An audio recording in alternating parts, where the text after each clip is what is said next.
Ganito naman ang gawin mo sa cornstarch. Una, meron tayo ditong lagayan. Nilagyan ko lang yan ng konting cooking oil. Pwede namang butter. Tapos, set aside lang natin to. Gawin na natin yung ating mixture. Una, maglagay muna tayo dyan ng 1/3 cup ng cornstarch. Siguraduhin na hindi pa nakabukas yung apoy sa ating kalan. After nun, kakailanganin po natin ng isang sachet or 24 grams nitong Menu Magic Ube Jelly Powder. So, ilagay lang din natin to dito lahat. At tutunawin lang po muna natin ito sa 3 cups of water. After adding ng ating water, tutunawin lang po muna natin yung ating dry ingredients para hindi lang siya namumuo sa bottom ng ating pan. After mixing, maglalagay lang tayo dyan ng 1 can or 380 grams ng Marie Condensada.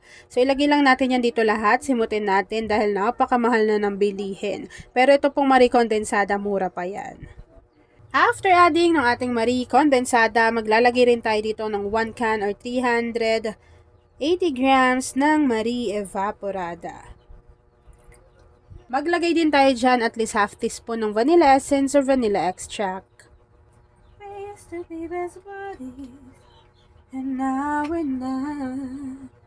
Tapos, haluin lang po muna natin ito ng maigi hanggang sa mag-combine. And then, kapag nahalo nyo na yan ng maigi, pwede na po natin buksan yung ating apoy sa ating kalan over medium to low heat. So, dapat medyo medium lang muna yung ating mixture. Kapag nakita ninyo or naramdaman ninyo na kumukulo na yung ating mixture at medyo umiinit na yan, pwede na natin tong hinaan kasi po, hihintayin lang naman natin na kumapal yung kanyang consistency. Habang hinahalo ko yan dyan, mga kakusina, at hinihintay na kumapal yung consistency, please don't forget to like and follow yung ating Facebook page, Kusina ni Angel. Kung meron ka ring Instagram, paki-follow na rin ako doon, Kusina ni Angel. At kung gusto mong matuto pa ng iba pang mga recipes o kaya naman gusto mo mag-share ng mga niluluto mo everyday, pwede kang sumali sa ating Facebook group. Andyan lang po yan sa ating Facebook page. Ako ang bida ngayon, ako nang ang bida ngayon. Huwag kang kumontra kung ayaw mong masipa sa mukha. Masipa sa mukha. Kaya ngayong gabi, ako'y titingalain. Ngayong gabi, ako si Dara, ako ang Diyosa, ako ang talang nagniningning sa kalangitan. Ako si Wonder Woman, ako ang superstar, akin ang sandali, ako ang reyna ng gabi. Reyna ng gabi. At ayan na nga mga kakusina, kapag kumapal na po yung consistency ng ating mixture, pwede nyo na pong i-off yung apoy sa inyong kalan at agad-agad nyo po itong isalin doon sa inyong mga lagayan kasi po mabilis po itong mag-set or mag-firm. Ayan, so kapag ganyan na yung consistency, pwede nyo na yung isalin. Grabe ang bango kung naaamoy nyo lang. At ayan mga kakusina, isa-transfer ko lang to dito lahat. Nilagyan ko pala yan ng cooking oil para mabilis lang po siyang matanggal mamaya sa ating lagayan. Grabe, ang sarap nung natin mixture.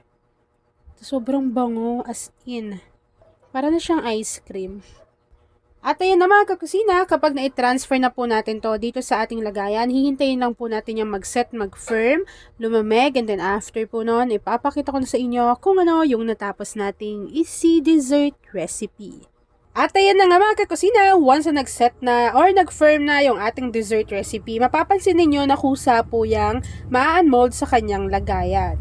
At ayan na nga mga kakusina, tapos na naman po ang ating easy dessert recipe na creamy ube pudding. Kung nagustuhan mo yung ating video, please like and share this video. At kung hindi ka pa nakakapag-subscribe sa aking YouTube channel na Kusina ni Angel, please click subscribe button, click mo na yung notification bell, click all para lagi kang updated sa bawat na-upload kong mga videos.